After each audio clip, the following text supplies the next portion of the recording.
Hello student, welcome to my channel gift of the গ্যাবিডু। আজকে কিন্তু আমরা সিম্পল টু কম্পাউন্ড এবং কম্পাউন্ড টু কমপ্লেক্সের যে ট্রান্সফরমেশন অফ সেন্টেন্সের পার্ট 2 করাবো। আগে যারা পার্ট 1 ক্লাসটা মিস করে গেছো, আমি এই ভিডিওর আই বাটনে কিন্তু লিঙ্ক দিয়ে রাখবো, সেখান থেকে তোমরা চেক করে নিও, কিংবা তোমরা প্লে লিস্ট থেকেও কিন্তু চেক করে নিও। আজকে কিন্তু মূলত if plus affirmative, if plus negative আর দো অল দো দিয়ে যে সেন্টেন্সগুলো হয় সেইগুলোর কিন্তু আজকে নিয়ে আলোচনা করব। ঠিক আছে, ক্লাসটি অবশ্যই লাইক করে দিও এবং অবশ্যই শেয়ার করো। এবং তুমি যদি আমাদের গিফট অফ দ্য গ্যাবিট চ্যানেল নতুন দেখে থাকো, এখনই সাবস্ক্রাইব করে নাও। আমরা কিন্তু রেগুলার বিভিন্ন কম্পিটিটিভ এক্সামের জন্য কিন্তু ক্লাস নিয়ে আসছি। ওকে, আর আমাদের সমস্ত ক্লাসের আপডেট তো আমাদের Telegram group gift of the গ্যাবিডু, ওখানে কিন্তু তুমি জয়েন হয়ে যেতে পারো।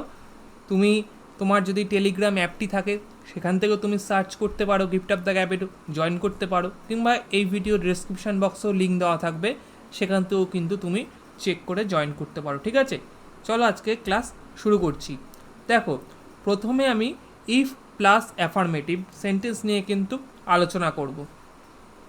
তুমি যদি আগের ক্লাসটা না দেখে থাকো, আগের ক্লাসটা অবশ্যই দেখে নিও, তারপরে কিন্তু এই ক্লাসটা দেখো না, কেমন নাহলে কিন্তু বুঝতে পারবে না। ওকে, দেখো, ইফ প্লাস অ্যাফার্মেটিভে কী হচ্ছে, এক্ষেত্রে মনে রাখবে, ধরো কমপ্লেক্স সেন্টেন্স, সিম্পল সেন্টেন্স আর হলো কম্পাউন্ড সেন্টেন্স। ঠিক আছে, ইফ প্লাস অ্যাফার্মেটিভ সেন্টেন্সে কী হচ্ছে না, ইফ যদি থাকছে, দেখো আমি একটা উদাহরণ দিই তাহলে বুঝতে পারবে। এইটাই ধরো, if you work hard you can succeed in life. এখানে দেখো ইফ রয়েছে, তার মানে আমাকে এটা বুঝতে হবে কিন্তু কমপ্লেক্স সেন্টেন্স। ঠিক আছে, সেন্টেন্স যদি না চিনতে পারো তাহলে কিন্তু অসুবিধা হবে। এখানে তো আমি নয় উল্লেখ করে দিয়েছি কমপ্লেক্স সেন্টেন্স, কিন্তু পরীক্ষায় কিন্তু তোমাকে সেন্টেন্স চিনতে হবে যেটা কি সেন্টেন্স দিয়েছে। আগের দিন কিন্তু সবকটা সেন্টেন্স নিয়ে কিন্তু আলোচনা করা হয়েছে।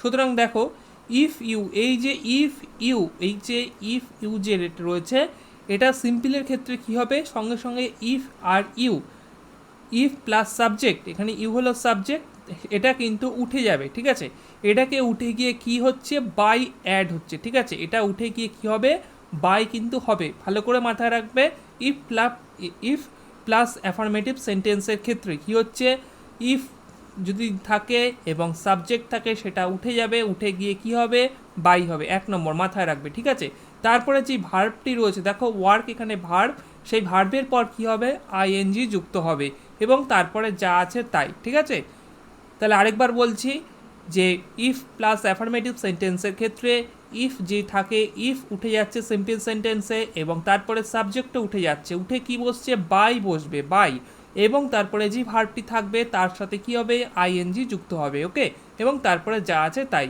তাহলে আমরা সেন্টেন্সটা কি পাচ্ছি, দেখো, if you work hard you can succeed in life. তাহলে সিম্পলে করলে কি হবে, by working hard you can succeed in life. ঠিক আছে, বোঝা গেল।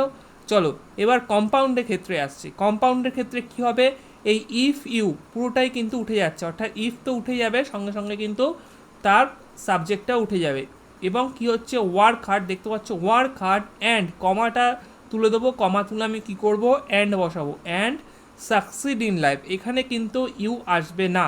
ঠিক আছে, এখানে কিন্তু ইউ আসবে না, এটাও হয় আবার এটাও হয়, আমি অর দিয়েও করেছি। ইউটাকে কিন্তু সবসময় সামনে আনতে হবে। You work hard and can succeed in life. ঠিক আছে, যদি ইউটা কেউ এখানে আনতে চাও তাহলে কিন্তু ইউটা সামনে আনতে হবে, you work hard and succeed in life. কম্পাউন্ডের ক্ষেত্রে কিন্তু সেরকম কিচ্ছু না, শুধু ইফ আর সাবজেক্ট, ইউ এখানে যেহেতু সাবজেক্ট, সেটা কিন্তু ইফ আর সাবজেক্ট কিন্তু তুলে দিতে হবে। কী তুলতে হবে, ইফ প্লাস সাবজেক্ট, আমি লিখে দিলাম ইফ প্লাস সাবজেক্ট কী করতে হবে, তুলে দিতে হবে বা কেটে দিতে হবে, এবং তারপরে কী করতে হচ্ছে না, অ্যান্ড কিন্তু অ্যাড করতে হচ্ছে। জাস্ট কমা তুলে কিন্তু অ্যান্ড অ্যাড করেছি, তাহলে কিন্তু আমার হয়ে যাচ্ছে। দেখো, ইউ ক্যান কিন্তু নেই, you work hard and succeed in life. Okay, হ্যাঁ, work hard and succeed in life, or you work hard and succeed in life. বোঝা গেল ইফ প্লাস অ্যাফার্মেটিভ। চলো এবার ইফ প্লাস নেগেটিভের একটা উদাহরণ দিই। দেখো, ইফ প্লাস নেগেটিভের ক্ষেত্রে কি বলেছে, বলছে if you don't study more you will not pass. ঠিক আছে, এটা হলো আমাকে বুঝতে হবে, তাহলে এটা ইফ প্লাস নেগেটিভ সেন্টেন্স দিয়েছে। তখন কি করব, ইফ প্লাস নেগেটিভ সেন্টেন্সের ক্ষেত্রেও সেরকম আগেরটা যেরকম বলেছিলাম যে ইফ প্লাস অ্যাফার্মেটিভে যে ইফ প্লাস সাবজেক্ট যেটা থাকবে সেটা কিন্তু উঠে যাবে। ইফ ইফ প্লাস সাবজেক্ট উঠে কি হচ্ছে, উইদাউট হবে। ঠিক আছে, কি বলছে এখানে সবসময় মাথায় রাখবে, উইদাউট হবে। তাহলে কি হচ্ছে, উইদাউট, আর ভার্বের পরে তো আইএনজি যুক্ত হবে। Without studying more you will not pass. ঠিক আছে, without studying more you will not pass, বোঝা গেল। এবার কম্পাউন্ডের ক্ষেত্রে কি হচ্ছে, স্টাডি মোর। কম্পাউন্ডের ক্ষেত্রে কি হচ্ছে, সেই ইফ এটা তো উঠে যাচ্ছে, তো আগেরটার মতনই স্টাডি মোর। এই প্রথম কিন্তু অরের ইউজ দেখলাম, আগের দিন কিন্তু আমি বাটের ইউজ দেখিয়েছি, এই প্রথম কিন্তু অর, বাট এবং অ্যান্ড তোমরা ইউজ দেখেছো কম্পাউন্ডে, এই প্রথম কিন্তু অর। এবং সবসময় মাথায় রাখবে ইফ প্লাস নেগেটিভ, যদি ইফ প্লাস নেগেটিভ সেন্টেন্স হয় তাহলেই কিন্তু অরের ইউজ হবে। ঠিক আছে, ইফ প্লাস নেগেটিভ সেন্টেন্সে কী হবে, কম্পাউন্ডের ক্ষেত্রে অরের ইউজ হবে। তাহলে কি হচ্ছে, study more or you will not pass. ঠিক আছে, এগুলো কিন্তু প্র্যাকটিস করতে হবে বাড়িতে, তাহলেই কিন্তু আরও ব্যাপারটা ক্লিয়ার হয়ে যাবে। বোঝা গেল। আমি আরেকবার রিপিট করছি যে কমপ্লেক্সের ক্ষেত্রে কি হচ্ছে, দেখো কমপ্লেক্সে রয়েছে if you don't study more you will not pass. এখানে সিম্পলে করতে গেলে ইফ প্লাস নেগেটিভ সেন্টেন্সকে আমি কি আনবো, উইদাউট নিয়ে আসবো। কি নিয়ে আসবো না, উইদাউট। ঠিক আছে, এবং উইদাউট নিয়ে এসেছি, তারপরে কি ভার্ব যেটা থাকবে তারপরে কিন্তু আইএনজি যুক্ত হবে, বা ভার্বের পরে কিন্তু আমার কি হচ্ছে, আইএনজি যুক্ত হবে, এবং তারপরে যা আছে তাই, তারপরে কিন্তু যা আছে তাই। মেন ক্লজের পর কিন্তু সেকেন্ড সেন্টেন্সটা বসে গেছে। কম্পাউন্ডের ক্ষেত্রেও তাই, ইফ উঠে গেছে, এবং ইফ ইফ এবং সাবজেক্ট, ইফ প্লাস সাবজেক্টও কিন্তু উঠে যাবে, এবং তারপরে কি হচ্ছে, অর বসছে। ঠিক আছে, তাই আমি রেড মার্কস করে দিয়েছি, অর বসছে। বোঝা গেল ইফ প্লাস অ্যাফার্মেটিভ এবং ইফ প্লাস নেগেটিভ। কারোর অসুবিধা হলে কিন্তু কমেন্টে জানিও। এবার দেখো ইফ প্লাস নেগেটিভ, এবার আনলেস দিয়ে রয়েছে। ঠিক আছে, এবার আনলেস দিয়ে, উইদাউট আর আনলেস, এই দুটো দিয়েই কিন্তু ইফ প্লাস নেগেটিভ সেন্টেন্স থাকে। আচ্ছা দেখো, এবার দিয়েছে কমপ্লেক্স সেন্টেন্সটা রয়েছে, দেখো unless you play well, unless you play well you can not win the game. ঠিক আছে, আনলেস দিয়ে রয়েছে, আনলেস দিয়ে যদিও থাকে তাহলেও কিন্তু কী হবে, উইদাউট হবে। ঠিক আছে, আনলেসের ক্ষেত্রেও কী হচ্ছে, উইদাউট হবে। উইদাউট দেখো সিস্টেম সেই এক, ভার্বের পরে আইএনজি, উইদাউট প্লেইং ওয়েল, এটা কিন্তু ওমিট হচ্ছে, বুঝতে পারছো তো। আমি বারবার বলছি যে ইফের ক্ষেত্রেও তাই, ইফ প্লাস সাবজেক্ট ওমিট হয়ে যাবে, এক্ষেত্রেও কিন্তু এটাও কিন্তু বাদ হয়ে যাচ্ছে। তাহলে এটা বাদ হয়ে কী আসছে এখানে, উইদাউট আসছে। Without playing well you can not win the game, sentence কিন্তু যা আছে তাই। এবার কম্পাউন্ডের ক্ষেত্রে কি আসছে, প্লে ওয়েল।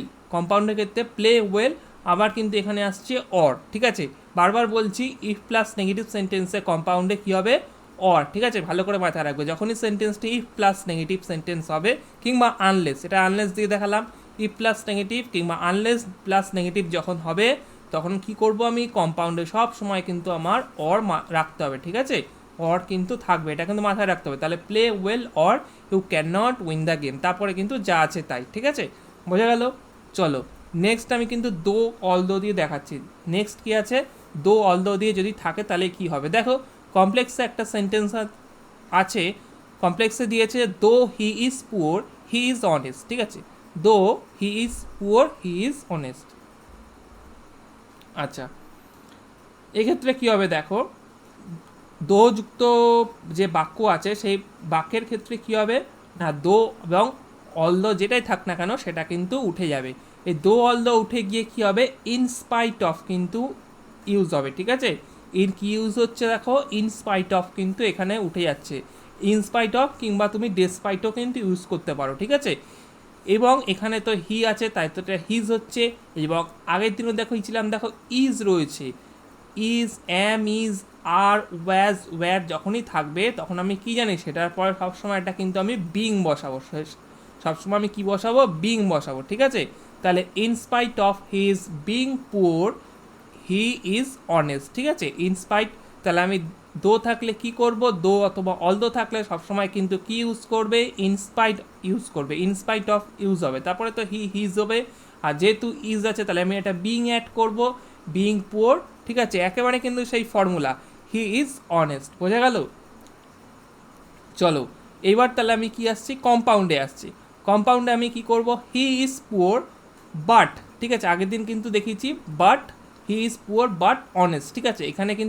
এখানে কিন্তু এই যে হি আর এই যে সাবজেক্ট আর ভার্ব আগের দিনও বলেছে, যদি এক থাকে সেটা কিন্তু বাটের পরে কিংবা অ্যান্ডের পরে কিন্তু আর ইউজ হবে না, ঠিক আছে। সাবজেক্ট কিংবা ভার্ব যদি থাকে, তাহলে আমি কি করব, এখানে কিন্তু হি যেহেতু দেখো সাবজেক্ট এখানে রিপিট আছে, এই যে হি এবং ভার্ব দেখো he is poor but honest, আমি কিন্তু এটা রিপিট করব না, শুধু এখানে কী করব, আমি কিন্তু কমা তুলে বাট বসিয়ে দেবো এবং তারপরে কিন্তু অনেস্ট রয়েছে, অনেস্ট বসিয়ে দেবো, ঠিক আছে। বোঝা গেল তো, he is poor but honest. তাহলে আমি দো অল দো দিয়ে আরেকবার রিপিট করছি, দো he is poor he is honest. দো থাকলে আমি কি করব, সবসময় ইনস্পাইট অফ ইউজ করব, এবং হি তো হিজ হবে, এবং অ্যাম ইজ আর ওয়াজ বার যাই থাক না কেন এখানে বিং হবে। যদি হ্যাভিং ভার্ব থাকে তাহলে হ্যাভিং হবে, ঠিক আছে। যে অর্থাৎ হ্যাজ হ্যাভ হ্যাড যা থাকে তাহলে কিন্তু হ্যাভিং হবে, এটা তো তোমরা জানোই। বিং ভার্ব, যে বি ভার্ব থাকলে বিং হয়েছে, তারপরে পুয়ার এসছে, তারপরে হি ইজ অনেস্ট, তারপরে কিন্তু যা আছে তাই, ঠিক আছে। তারপরে কম্পাউন্ডের ক্ষেত্রে কি হচ্ছে, হি ইজ পুয়ার এবং আমি কমা তুলে কি বসিয়েছি, বাট। অল দোর ক্ষেত্রে কিন্তু কি ইউজ করবো, আমি বাট ইউজ করব, ঠিক আছে। আগেরটা যেরকম ইফ প্লাস নেগেটিভে আমি কিন্তু অর ইউজ করেছি, ঠিক আছে। সেরকম কিন্তু দো অল দো দিয়ে কি করবো আমি, but. He is poor but তারপরে অনেস্ট। বোঝা গেল। আজকে কিন্তু এইটুকখানেই থাক, আজকে কিন্তু আর প্র্যাকটিস সেট সেরকম নেই। নেক্সট ক্লাসে কিন্তু প্র্যাকটিস সেট কিছু দিয়ে দেবো, এবং আরেকটা ক্লাস করাতে হবে এই সিম্পল কম্পাউন্ডের ওপর কিন্তু, তাহলেই কিন্তু মোটামুটি হয়ে যায়। এবং তারপরে কিছু প্র্যাকটিস সেট করে দিলে কিন্তু, কেন ট্রান্সফরমেশন অফ সেন্টেন্স কিন্তু ভীষণ গুরুত্বপূর্ণ, পরীক্ষায় কিন্তু দেবেই, ঠিক আছে। সুতরাং ক্লাসটি ভালো লাগলে অবশ্যই লাইক করো, শেয়ার করো। কোনো জায়গায় বুঝতে অসুবিধা হলে কিন্তু কমেন্ট করে জানিও, একটু লিখে রেখো, যখন যেটা বলছি এটা লিখে রেখো, তাহলে কিন্তু সুবিধা হবে, ঠিক আছে। So thank you.